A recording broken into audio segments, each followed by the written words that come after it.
Bonjour à tous. Il n'est pas fréquent d'accueillir une légende. Soyez le bienvenu, Giroud. 44 ans à Auxerre, pépinière de grands joueurs, entraîneur pour 900 matchs, vainqueur de 4 Coupes de France et un caractère qui ne mâche jamais ses mots et une vie exceptionnelle, on va en parler tout à l'heure. Les 26 bleus choisis par Didier Deschamps vont-ils gagner l'Euro? En tout cas, la France entière, toute entière, l'espère. Mohamed Boussaoui, pendant le conflit entre Israël et Hamas, vous avez accusé Israël de crimes de guerre et vous avez appelé à la solidarité avec les Palestiniens. Cet engagement politique de votre part en faveur des Palestiniens du Hamas est-il compatible avec la charte pour l'islam de France que vous avez vous-même signée? Ce soir, il faudra clarifier avec nous. Tahar Ben Jennoun, je suis heureux de vous accueillir. Votre voix porte à la fois au Maroc et à la France, vos deux pays. Écrivain renommé, juré du Prix Goncourt, le Maroc a pratiqué ce qu'on appelle le chantage des migrants en lâchant des milliers de jeunes à l'assaut de l'Espagne pour des raisons politiques. À l'assaut des Ceuta. On en parle tout à l'heure. L'Europe est en tout cas inquiète, vous ne pouvez pas le nier, car avec la fin de la pandémie et les troubles en Afrique, il y aurait probablement d'autres vagues de migrants cet été. Alors Giroud, ça on va en parler tout à l'heure. Ouais. Giroud, Barbara Pravi, la merveilleuse Barbara Pravi, elle est deuxième à l'Eurovision. Est-ce que vous jugez qu'elle s'est bien battue? En tout cas, elle avait une chanson poétique, sobre, et est-ce qu'on peut dire là ensemble qu'elle mérite nos félicitations, évidemment? Oui, bien sûr, j'aurais souhaité qu'elle gagne. Léo Ferré aurait dit « joli môme ». Alors, elle chante bien, elle est jolie. Et alors, tous, c'était un concours de canons, de fusils. Oui, de danseurs, de danseuses, de tenues. Et elle est arrivée toute seule. Et on a fait le noir autour d'elle. Moi, j'ai apprécié. Et j'étais avec mon fils et on a dit, c'est une petite Édith Piaf. Ouais. Mais là, ses qualités personnelles pourraient être Barbara Pravi et avoir un grand destin sans doute. Et je pense qu'elle dirait ce soir, voilà Giroud, la légende. J'ai dit la légende. Oui, parce qu'avec la liberté de juger les sports et d'abord le football, vous êtes toujours sans concession dans vos jugements. Je dis ce que je pense après avoir réfléchi en général, et puis voilà. Parfois, c'est pas dans le bon sens. Il n'y a pas de bon sens. Tout est fort quand on est libre, comme vous l'êtes. D'ailleurs, vous gardez le franc-parler que vous aviez déjà sur les stades. Regardez. C'est pas le moment de faire de la philosophie, hein. Vous paraissez découragé, Guy. Non, pas du tout, mais vous m'emmerdez. Je vais pas faire un papier d'ambiance. On parle du match de Metz, non? Moi, je vais essayer de pas vous emmerder, Giroud. Quand vous avez pris en main le club d'Auxerre, il était au plus bas. Et peu à peu, vous l'avez mené au sommet européen du football. C'est une trajectoire exceptionnelle. Et c'est pas dû à un miracle, mais c'était du travail et en même temps à la poigne de votre part. Oui, bien sûr. Et puis pour ce qui concerne le club, de la chance d'avoir réuni 3 hommes de valeur différents. Monsieur Hamel, le président qui vient de nous quitter cette année. Jean-Pierre Soisson, qui a été ministre des Sports pendant longtemps, mais dont le papa a été président du club. Et puis Gérard Bourgoin, qui était un... Très bien, mais c'était vous qui étiez sur les stades. Et moi, j'étais l'entraîneur, bien sûr, avec les joueurs, c'est sûr. Mais vous savez que vous avez gardé, j'en parlais avec Pascal Praud, la réputation d'un patron autoritaire. À Auxerre, sa ville, c'était Napoléon. Oui, si vous voulez, peut-être Bonaparte pendant longtemps et Napoléon à la fin. Oui, parce que vous les avez amenés à des batailles et à des victoires. Et vous êtes décrit moins comme un entraîneur que comme un manager. Moi, j'ai toujours entendu dire, c'est à la Giroud. Qu'est-ce que c'est la méthode à la Giroud? Où c'était? Oui, plusieurs règles habituelles de management n'étaient pas les miennes ou n'étaient pas les nôtres. Moi, j'étais direct. Par exemple, nous étions dans un club qui ne mettait pas d'amende. On ne mettait pas d'amende parce qu'au début, on avait des ouvriers qui travaillaient 51 heures dans une usine, 52e heure payée heure supplémentaire. Et si on leur avait fait payer des amendes parce qu'ils étaient en retard ou parce qu'ils faisaient des choses un peu incorrectes, il aurait fallu qu'ils tapent dans leurs économies de la caisse d'épargne. Donc c'est l'autorité. Et en même temps, une forme de discipline, même avec les joueurs. Et je pense que l'autorité, on ne peut pas l'avoir si on n'aime pas les gens avec qui on travaille. J'ai bien lu le livre que vous venez de publier avec Alexandre Alain chez Talent Sport. Vous étiez en quelque sorte le père, le confesseur, le sélectionneur, le diététicien. J'ai vu que vous choisissiez vous-même les menus qui étaient toujours les mêmes et pour tous exactement les mêmes menus. Oui, alors ça faisait partie de ma politique. J'ai étudié quelles sont les activités économiques qui traversent les siècles ou les activités humaines qui traversent les siècles. Il y en a deux. Il y a l'art militaire et les religions. Les deux s'appuient sur des rites, le drapeau, la Lituanie, etc. Et si vous l'avez fait, ça vous l'avez utilisé. Et j'ai établi des rites et après on les a récités. Ah oui, oui. Au moins ils n'avaient pas à chercher où avec discipline. Oui, bien sûr. Quand ils étaient la veille du match à telle heure, c'était la tisane. Ah oui, oui. J'ai vu qu'à 45 minutes passées à table, pas une de plus, la sieste est à 22h30, toutes les lumières fermées, tout le monde au lit. Oui, Et ces grands malabars obéissaient, Guiraud. Hein? Oui, ils essayaient parfois de faire autrement, c'est sûr. Est-ce qu'aujourd'hui ce type de management est possible? Est-ce que Didier Deschamps pourrait leur dire à telle heure la tisane? Ah, peut-être, oui. Enfin, je pense qu'il a une discipline interne au groupe assez sévère, parce que sinon ça pourrait pas durer, ça dure. Un championnat comme il va, ça c'est 6 semaines de vie ensemble. Alors ça peut pas aller si c'est dans le désordre. Oui, En Russie, on a décrit un désordre. Une nuit, il y en a un qui a pris un extincteur pour se promener dans les couloirs. Bon, ça donnait du grain à moudre, bien sûr, aux journalistes. Il n'y avait pas de match ce jour-là. Mais autrement, il n'a pas recommencé. Puis on ne l'a pas revu en équipe de France non plus. On raconte même que souvent, c'est vous qui donniez votre accord, ou non, sur le choix des épouses.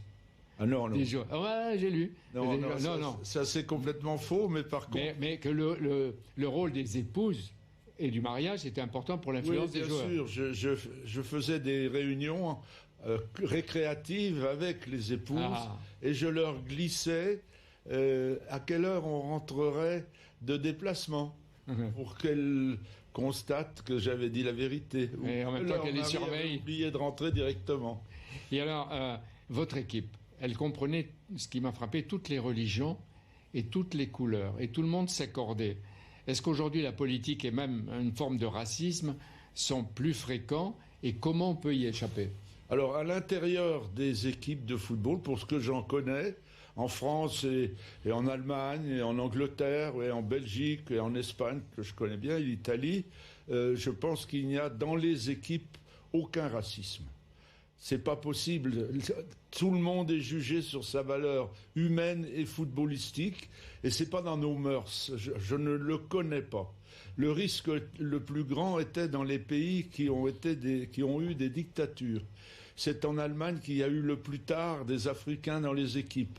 En Italie et en Espagne, il y en a moins. Mais c'est entre joueurs ou avec les tribunes? Dans les équipes. Mais pour ce qui concerne l'intérieur du football, les entraîneurs et les footballeurs, les joueurs ou les joueuses, puisque maintenant nous avons des équipes féminines, moi je continue d'affirmer qu'il n'y a pas de racisme et je sais bien qu'il y en a ailleurs, hélas. Et comment on fait si les tribunes protestent, disent des slogans racistes, on les met dehors, qu'est-ce qu'on fait? Et alors les joueurs de football, qu'est-ce qu'on en fait? D'abord, ils ne le sont pas, vous l'avez dit. Non, mais alors là, il y a eu une réaction que je trouve assez collective récemment, là où les deux équipes ont mis un genou à terre ensemble avec l'arbitre et tout. J'ai trouvé que c'était un geste honorable. Et on voit à travers ce que vous avez fait que les sports, et le football en particulier, quand les religions et la politique ne s'en mêlent pas, sont en quelque sorte des écoles d'intégration réussies. Oui, alors... Et ça manque parfois. Nous pouvons le faire parce que nous sommes dans une toute petite société. Et par exemple, on avait le ramadan. On a eu un certain temps, même depuis 20 ans, mais de plus en plus de joueurs musulmans. Eh bien, au centre de formation de la JA, moi j'ai demandé à l'imam de la mosquée de Paris, je lui ai téléphoné, je lui ai demandé comment on devait faire au centre de formation, et puis j'avais 2 joueurs algériens, j'avais Saïd et un Oranais, le Tasfaout, Et il m'a dit premièrement, ils peuvent boire et manger un jour et le rattraper à la fin. C'est marqué dans le Coran, s'il y a des travaux difficiles, on laisse les gens boire. Là, vous teniez compte Voilà, bien de sûr. ce qu'étaient les... Et ça n'est pas un grand problème.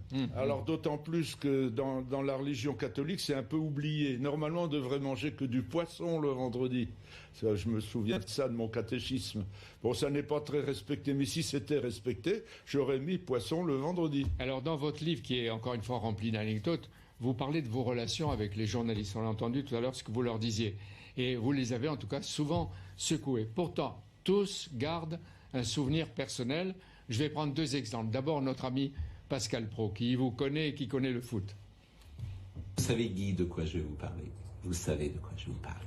Je vais vous parler de la mare. La fameuse mare à Auxerre.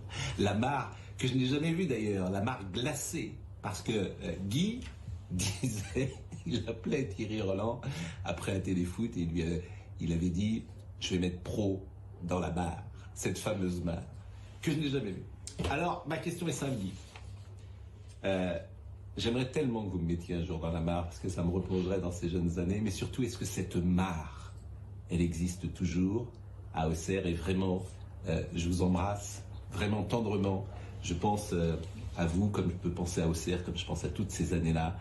Et merci vraiment aussi pour tout ce football-là, et merci d'avoir été dans ces années-là ce que vous étiez, cher Guy. Et elle existe, la mare? Et pourquoi Oui, pas la jeter mare dedans? existe absolument, puisque notre terrain, comme la majorité des terrains de football, est dans le lit de Lyon. Je veux dire, dans le lit des rivières. Même le Parc des Princes est dans le lit de la Seine. Et il y a une mare. Et un jour où il avait fait filmer un joueur que j'aurais voulu cacher un petit peu parce qu'il avait eu des problèmes, non, on l'a pas poussé du tout. J'ai dit à Thierry Roland, si tu me ramènes ton Pascal, on va le mettre dans la mare.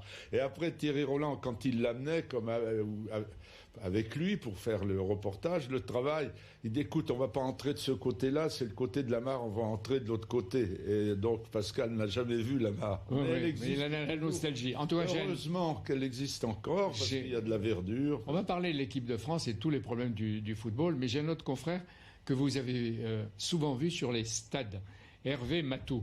Il présente le Canal Football Club le dimanche à 19h, quelque temps après nous, sur Canal. Hervé Matou, on l'écoute et il s'adresse à vous. Bonjour Guy, un salut à mon camarade de commentaires avec qui j'ai eu la joie de faire la Coupe du Monde 98, le championnat d'Europe également en Angleterre en 96. Pour les gens qui te regardent ce soir, ce serait pas mal que tu expliques ce que tu allais chercher avec tes joueurs lorsque tu allais dans la forêt à côté d'Auxerre, toucher des pierres précieuses, essayer un petit peu d'invoquer les druides. C'est des choses qui m'ont toujours fasciné et tu n'as jamais voulu m'expliquer réellement, donc peut-être le feras-tu aujourd'hui. Ils restent tous marqués par les relations avec vous. Qu'est-ce que vous alliez chercher dans la forêt? J'ai eu la chance justement de travailler avec ces 2 garçons-là qui sont adorables, qui sont talentueux. Alors que moi j'étais un petit consultant, je sortais de mon équipe, sortais du football à chaque Coupe du Monde ou Euro pour le compte d'Europe 1 ou de TF1 ou de Canal+ après. Qu'est-ce que vous alliez chercher dans la forêt? Il dit que vous alliez chercher quelque chose comme un esprit ou des encouragements. C'est autre chose, bien sûr. Il faut sortir des chemins battus.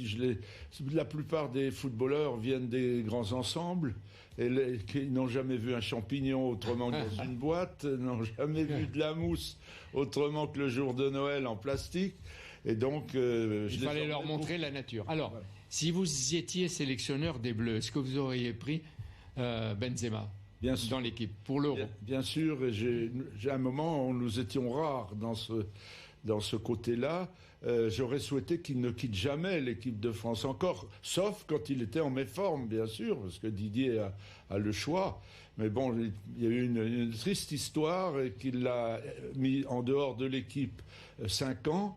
Et là, je loue Didier Deschamps, qui en a besoin d'ailleurs en ce moment, le meilleur joueur de l'Europe dans l'année écoulée, de le prendre, de mettre un mouchoir sur son malamour propre. Et ça, je crois que ça grandit un homme. Est-ce que le choix, il est sportif ou il est plus que sportif, les gars? Non, il est absolument sportif, parce qu'au cours des derniers matchs, Giroud n'a pas beaucoup joué dans son équipe anglaise. C'est embêtant, un joueur qui ne joue pas, de le prendre tout d'un coup dans une sélection.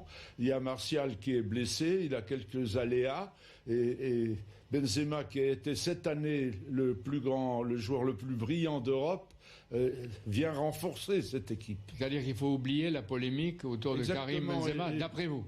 Oui, complètement. Elle était d'ailleurs détestable. Elle est donc, Didier Deschamps a eu, d'après Giroud, raison de tourner la page et de donner à Karim Benzema le maillot tricolore pour l'Euro. Exactement. C'est ça. Si j'ai un tout petit reproche, c'est qu'il le fasse seulement maintenant. Ah ouais.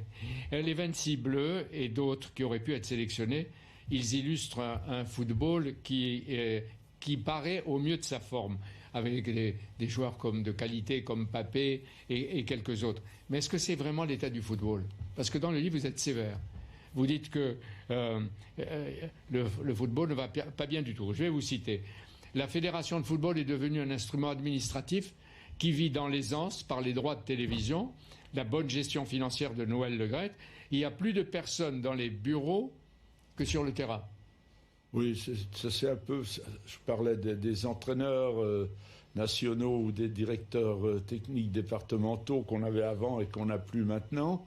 Mais c'est en liaison avec l'État. C'était des employés en partie de l'État, donc c'est pas la fédération qui a le tort. Mais je reprends une remarque. Il y a eu une élection, donc il y a eu des comptages dans l'opposition. Il y avait 80 employés en 1998. Maintenant 350. Gérer des championnats, et là 300. Oui, mais il va y avoir quelques réductions d'après ce que j'ai lu, pour respecter les règles sociales. Pour faire le même travail. Oui. Avec le budget que vous aviez à Auxerre, aujourd'hui, combien de joueurs de qualité vous aurez pu acheter?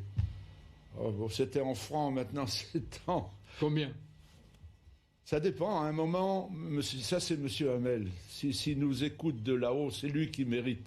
Il a réussi à faire 40 comptes d'exploitation positifs ou équilibrés dans un club. Avec le budget que vous aviez, est-ce que vous auriez pu vous payer tel ou tel joueur dont je ne donne pas les noms? On n'aurait pas fait comme ça du tout. Surtout vous les formiez. Avec le salaire le plus élevé de France, je crois, Neymar, on aurait pu faire jouer la Auxerre tout en temps entière dans le 21e siècle, vous comprenez? Oui, ça c'est drôle. Mais on en parlait avec Pascal Praud, qui est un grand expert. Avec Bernard Tapie, il paraît que les discussions étaient épiques. Il venait vous acheter des joueurs, il était en quelque sorte comme le banquier d'Auxerre. Oui, les Guignols ont magnifiquement réalisé ça dans un sketch où les joueurs sont alignés, il dit celui-ci, celui-là. C'était pas exactement comme ça, mais un jour, en sortant d'un match, il m'a dit quand est-ce que tu me donnes ton joueur qui a les pieds carrés? C'était Basile Boli. Alors je lui ai dit l'année prochaine peut-être, mais faites des économies, ça sera beaucoup plus cher. Vous avez fait allusion aux Guignols. Il y avait des petites caricatures très sympathiques parce que vous étiez un des héros des Guignols. Regardez, pour vous souvenir. Voilà, sport maintenant, là. Puis aujourd'hui, le rugby deviendra un sport professionnel. L'avis d'un spécialiste, Giroud. Bon, c'est bien. Vous n'avez pas peur que l'argent pourrisse le rugby comme il a pourri le football? Dame, non. Et puis, il faut pas généraliser. Nous, ici, à la JO Auxerre, l'argent, il a jamais rien pourri. Ah bon? Et comment vous faites? Oh, bah c'est simple. Pour pas que l'argent, il pourrisse les joueurs, je garde tout pour moi. Ah oui, mais ça risque de vous pourrir, vous. Ah, ça risque pas. Moi, je fais attention, je dépense rien. Pas ça. Oh, du saucisson. Tiens, bah, je vais me le garder pour l'apéritif. Oula. Allez, ciao, bonsoir.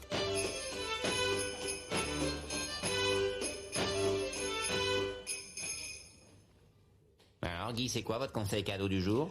Oh ben dame, le cadeau, ça importe peu. Ce qui compte, c'est le geste. Et vous, sans indiscrétion, qu'est-ce que vous allez faire comme cadeau? Bah, le geste. D'accord. Mais pour ceux qui font vraiment des cadeaux.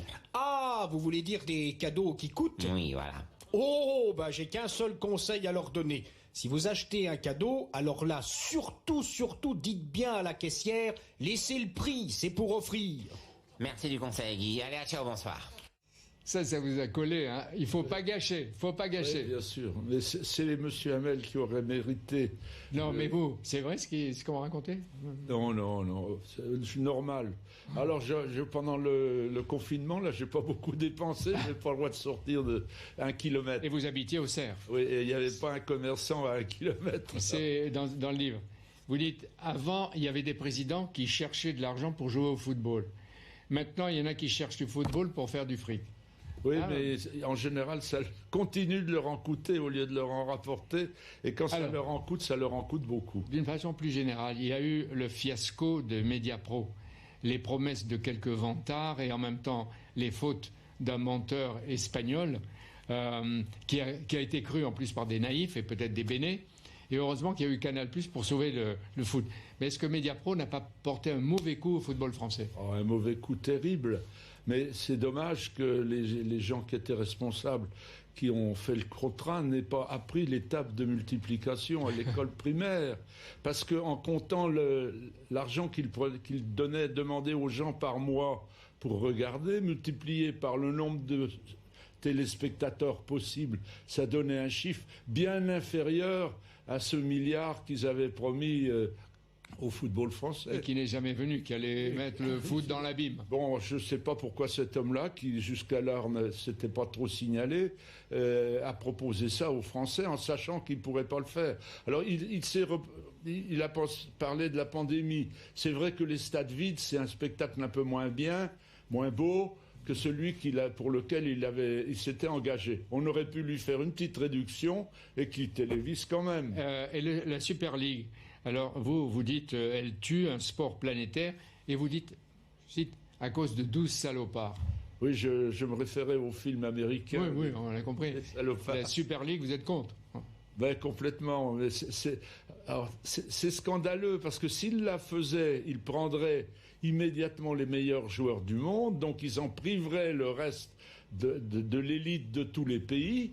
Donc eux, ils téléviseraient en payant très cher ces 12, comme vous avez dit, et les autres ne pourraient même plus téléviser leur championnat. Vous comprenez, en France, on va avoir du mal à téléviser la 2e division, jamais la 3e. Et pas là, c'est le sport féminin. Et le sport féminin qui est en train de monter. Donc, c'était pas le moment, et j'espère parce que la braise est encore au fond, sous la cendre. C'est encore un danger. Mais il faut le combattre. C'est du délit. Ça devrait être les tribunaux internationaux qui les jugent. Et en même temps, avec une super élite qui ramasse ce que vous dites, il y a des conséquences pour les amateurs, qui eux aussi auraient moins de budget. Je passe sur le fait que vous avez fait jouer des équipes bizarres avec des ministres, des journalistes, des députés. Vous avez fait jouer Édouard Philippe, François Barouin, Xavier Bertrand, Le Drian, Michel Drucker, le général Pierre de Villiers et les présidents de la République. Vous les avez pratiquement tous connus, parce que vous dites que les chances de votre vie, ce sont les rencontres de tous les milieux. Bien sûr, c'est toujours enrichissant. J'ai beaucoup appris avec les uns et les autres. Mon regret, c'est d'avoir commencé après M. Pompidou et M. de Gaulle. Voilà. M. de Gaulle, il est rare qu'on dise M. de Gaulle. Sur les arbitres, il y a un problème. Vous dites un match de foot se joue avec 3 arbitres. Il y a donc 3 fois plus de chances qu'il y ait des erreurs. S'il y a un micro pour l'arbitre, c'est bien? C'est la VAR. C'est un débat d'aujourd'hui. Oui, c'est un des débats. La micro-ondes, bon, ça retiendra le langage de tout le monde, mais c'est d'avoir enlevé une partie de l'autorité des arbitres en les faisant re-arbitrer de Paris sur les images. C'est complètement anormal. L'arbitre fait partie de ce champ humain qui va faire le match, de cette expérience humaine. C'est une sorte de tribunal permanent du jeu qui se joue, et on n'appelle pas des juges. Quand il y a des assises ou de la correctionnelle, c'est pas des juges qui sont dans une pièce à 1000 km qui donnent la sentence. Là, toute l'équipe de Canal, comme tout le pays, avec mes amis qui travaillent avec moi, Benjamin No ou Clément Pernia, ils se demandent si l'équipe de France telle qu'elle est a des chances d'arriver en finale et de gagner. Je sais que vous n'êtes pas prophète, mais avec votre flair et en regardant les équipes et chaque joueur dont vous connaissez l'individualité, vous dites il y aura une équipe unie, homogène et qui peut aller loin. Et qui a le talent. Oui, ma réponse est oui à toutes ces questions, mais ça fait 60% du résultat. Et il reste 40%, c'est le sort, c'est la balle qui tape dans la barre, c'est le garçon qui se blesse, c'est l'arbitre qui n'a pas bien vu, c'est la part de l'inconnu qui fait le succès du football. Maintenant, là, j'aimerais bien que la pièce, vous savez, qu'elle tombe du bon côté. Oui, on va l'espérer. Vous restez avec nous et on conclura l'émission tous les deux. Maintenant, je vais recevoir Mohamed Moussaoui et l'écrivain Attar Benjelloul sur des sujets, des événements... Et qui m'intéressent beaucoup. Et plus inquiétants, vous allez les écouter.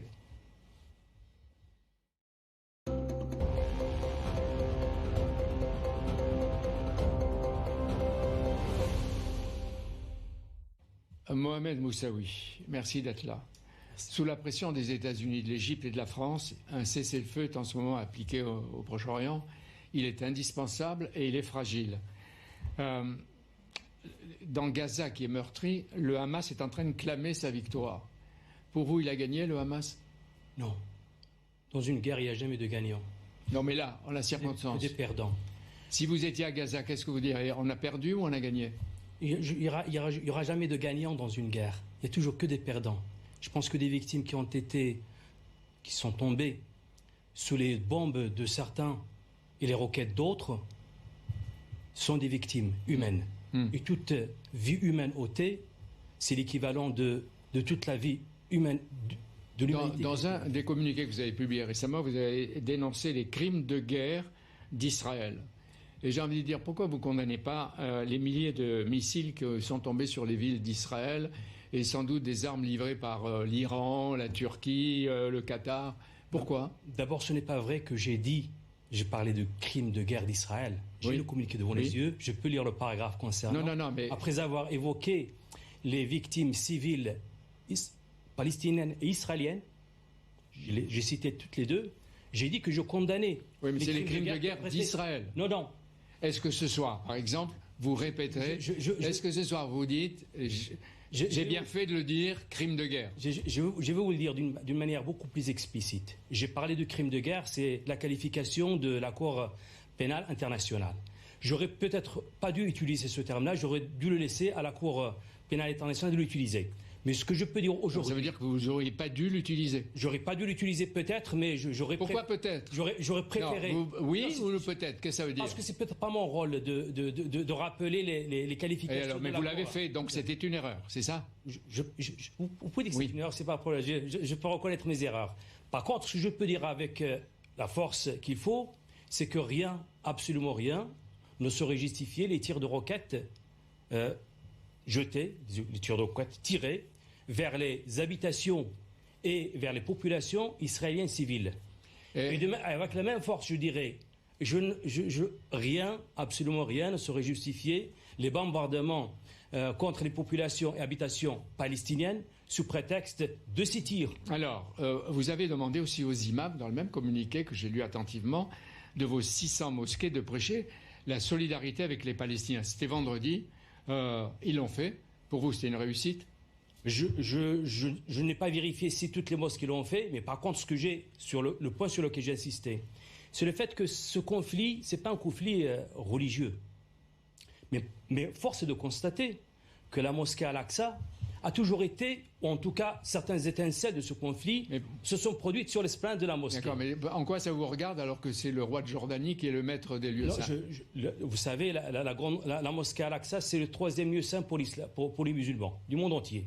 Et moi, ça me choque que la mosquée Al-Aqsa que des étincelles de ces conflits se produisent dans l'esplanade de la mosquée. Parce que la mosquée ne représente le symbole de la mosquée, qui est un havre de paix, qui est dans une ville qui s'appelle Jérusalem, Orchalim, Quds, c'est-à-dire la paix, ne peut pas être représenté comme un étendard politique. Mais Mohamed, vous savez, on sait bien que pendant cette crise, comme dans toutes les crises, chaque camp a ses provocateurs et peut-être ses raisons. Vous avez demandé dans le même communiqué, je cite, des collectes de fonds pour les ONG palestiniennes Humanitaire. Oui, humanitaire. Tout moi, son sens. Vous réclamez des parrainages entre familles et mosquées de France et familles palestiniennes. On peut se demander, si c'est votre rôle, et deux, si vous ne mettez pas un peu d'huile sur le feu, quand il y a justement le feu. Non, je ne pense pas que j'ai mis de l'huile sur le feu. J'ai été très précis dans mes mots. J'appelais à une solidarité, un soutien, une solidarité fraternelle, sincère et désintéressée.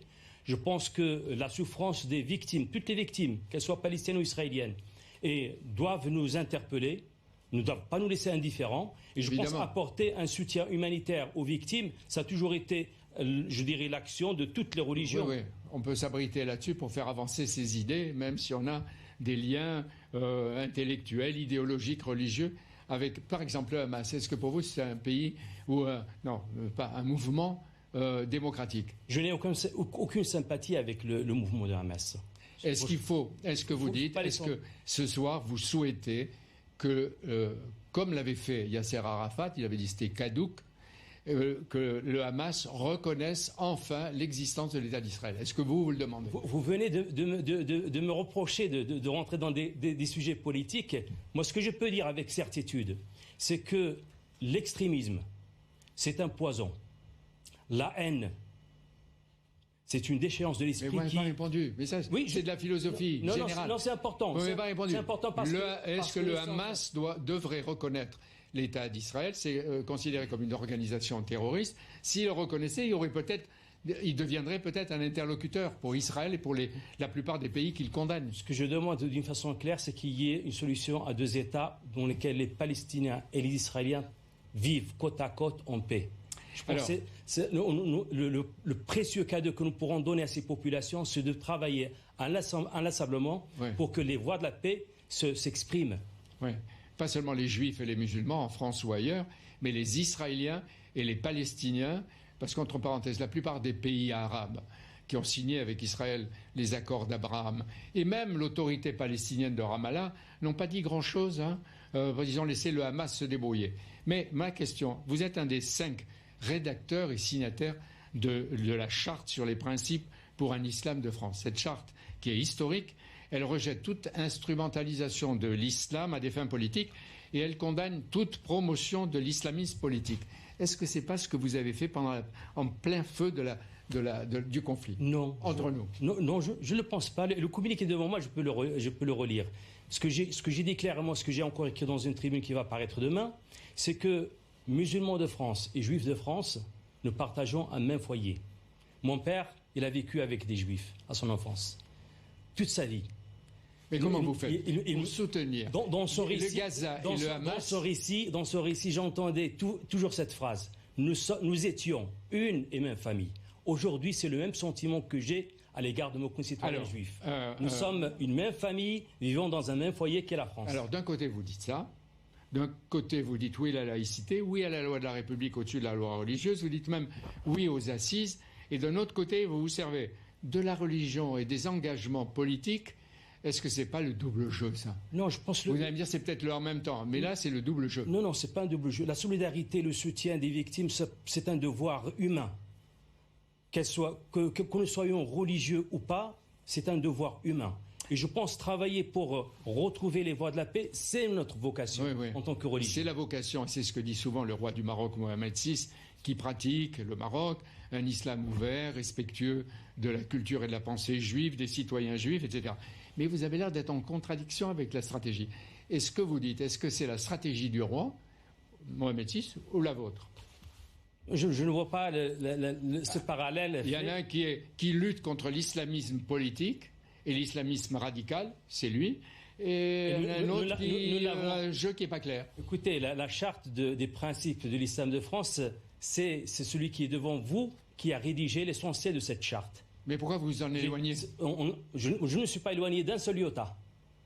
D'un iota de cette charte. Je suis resté dans la charte, mais par contre, on ne peut pas obliger un homme de religion que je suis de rester insensible aux souffrances des victimes.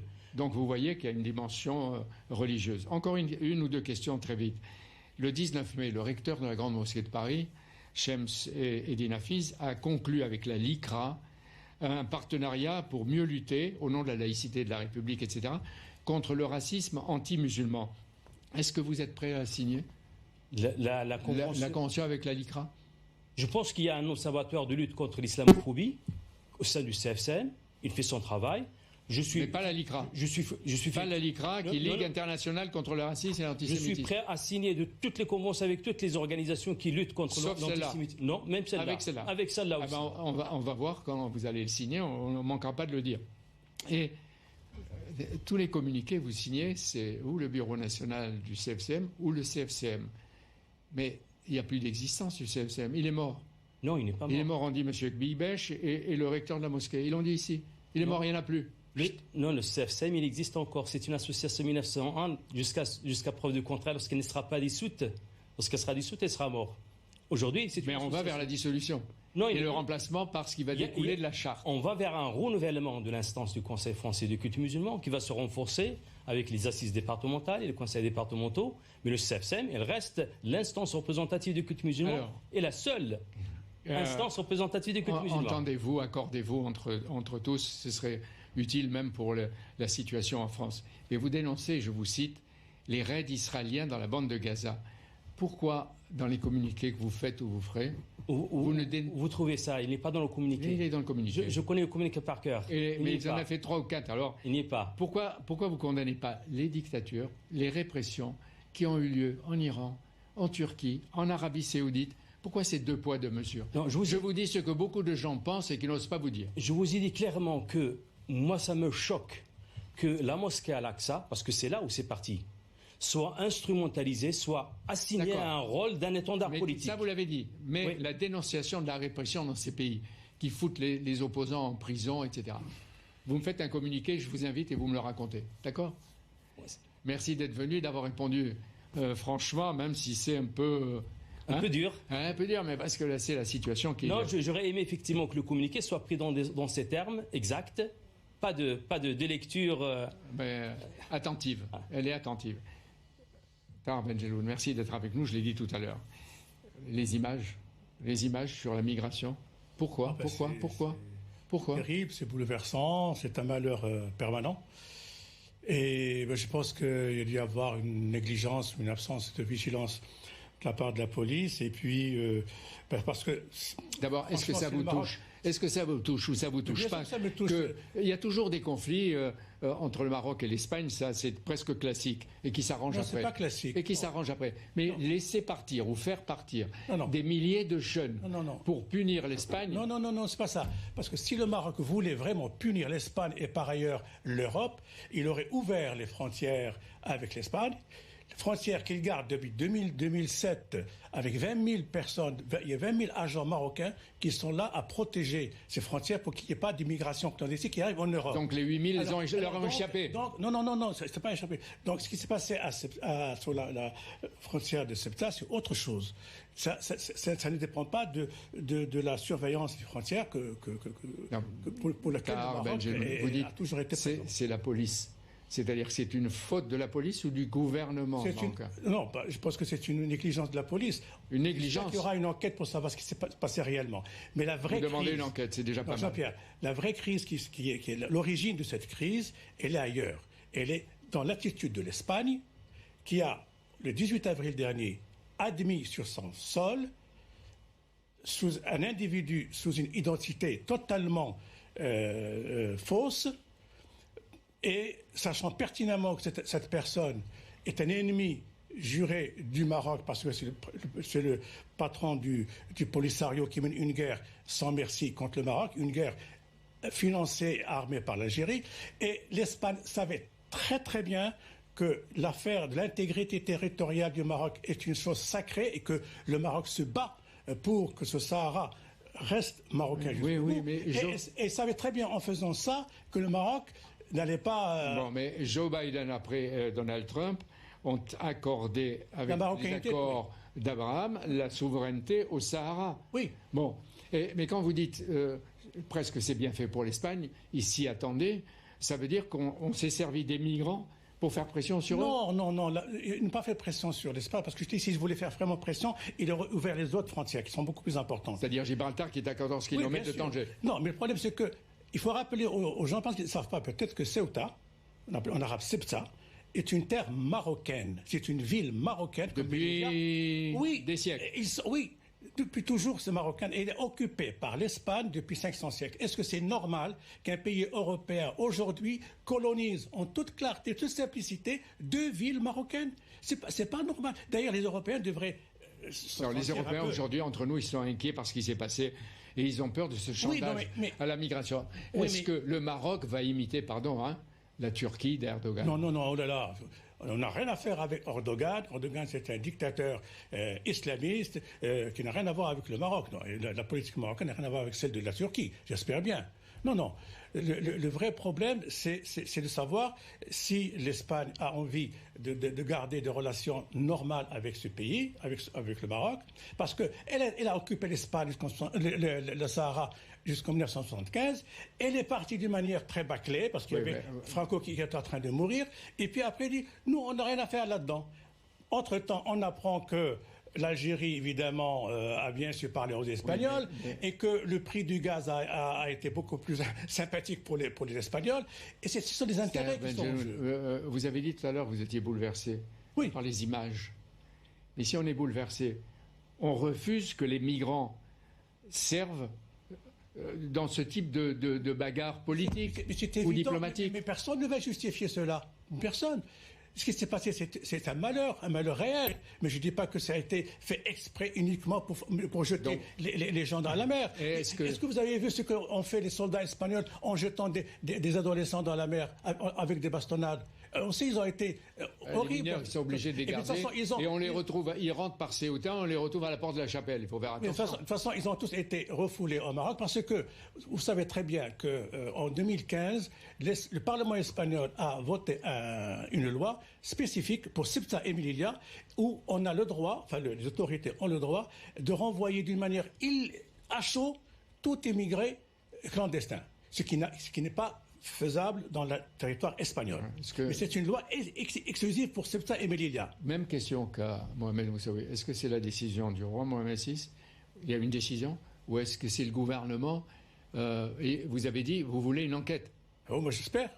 De toute façon, le Maroc peut décider une enquête. Je pense que le roi ne s'occupe pas de ces petites choses-là. Il donne les directives, mais il ne s'occupe pas de cette crise-là.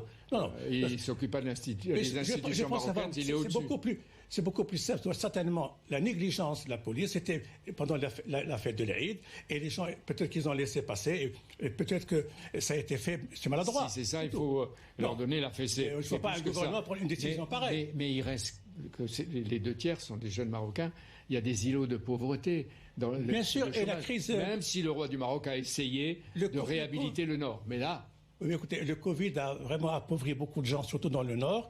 Et je comprends qu'il y a eu beaucoup de pauvreté, beaucoup de gens qui sont malheureusement candidats à cette immigration clandestine qui est horrible.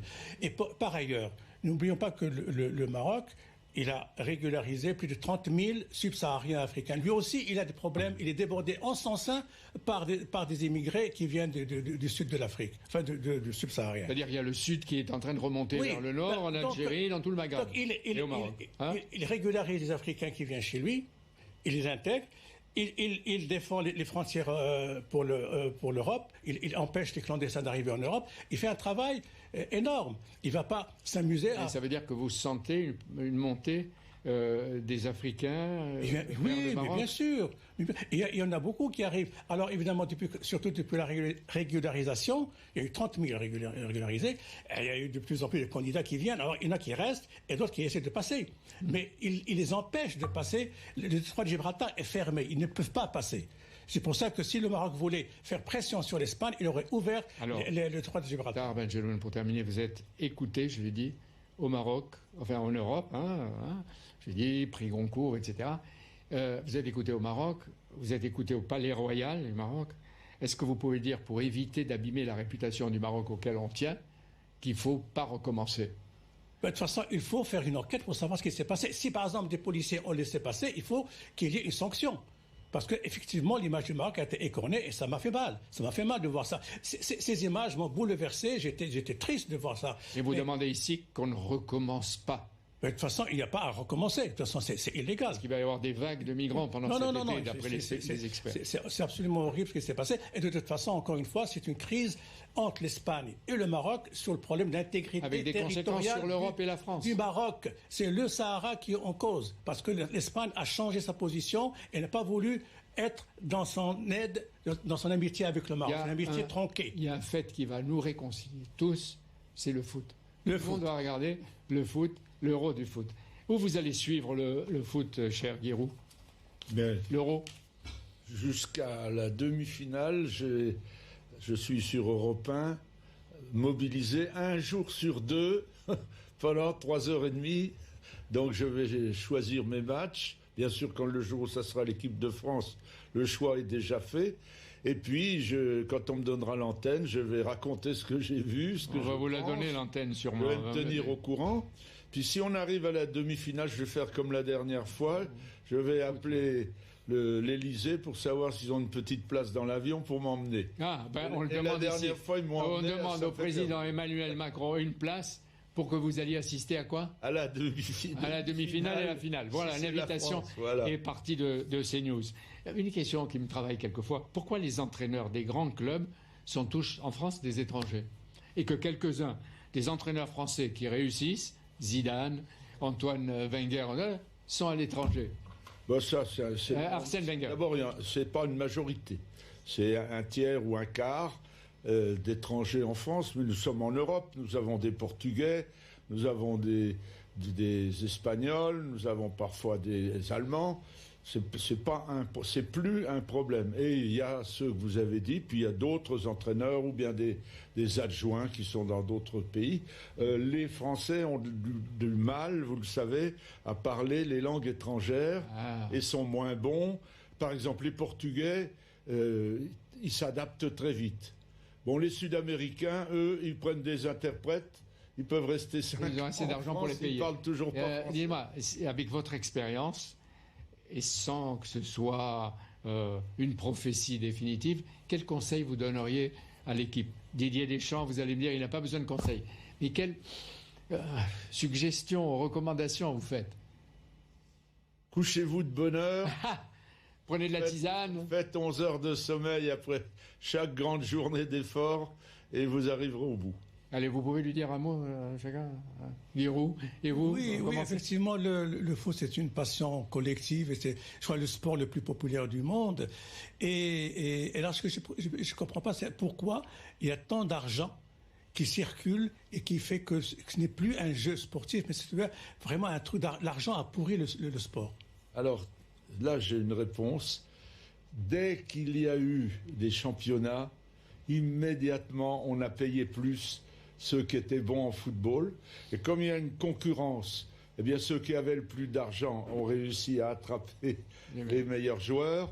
Et ça sera toujours. Est-ce qu'il faut pas que il y avait en Ukraine Blokin, qui jouait lié dans l'équipe d'Union soviétique. Il était plus payé que le secrétaire du Parti communiste local. Mohamed Moussaoui, une remarque, on termine. Je tiens tout simplement à féliciter, à saluer le travail qui a été fait par Guy Roux pendant toute sa carrière. Je pense qu'il a pu transmettre au-delà de l'amour du foot des valeurs humaines, et je pense que ce qui fait que à Auxerre, je pense que c'est un exemple où la diversité s'est bien exprimée, où je pense que c'est tout important. Le recrutement, on ne peut pas faire un débat. C'est important. Mais un mot. Non, justement, l'équipe de France, elle montre la diversité, elle respecte la diversité française, et ça, c'est formidable. Absolument. Merci. Et Giroud, merci. Demandez peut-être aux joueurs de baisser leur salaire. Mais ça, c'est autre chose, ce sera un autre débat. Quel destin, quelle vie parfaitement réussie, et un avenir qui va être embelli sans doute par l'affection de tous les publics qui liront avec intérêt votre livre. D'ailleurs, je vais le distribuer pour changer un peu d'air, parce qu'on a été assez durs les uns avec les autres, mais ce sont des problèmes. Je vous l'offrirai. Les confidences de Giroud. Je peux leur dire un mot? Oui. Vous avez une chance extraordinaire d'avoir des qualités naturelles pour le football dans vos deux pays. Merci. Merci à vous. Qu'est-ce qu'on peut demander de plus qu'une vie et un itinéraire comme le vôtre? Merci, cher Giroud. qui n'a jamais mis sa langue dans sa poche, et vous l'avez montré. Et pour nous, prochain rendez-vous dimanche prochain à 17h pour un prochain repère. Excellente soirée avec nous et profitons avec prudence des bienfaits de la nouvelle liberté. À dimanche.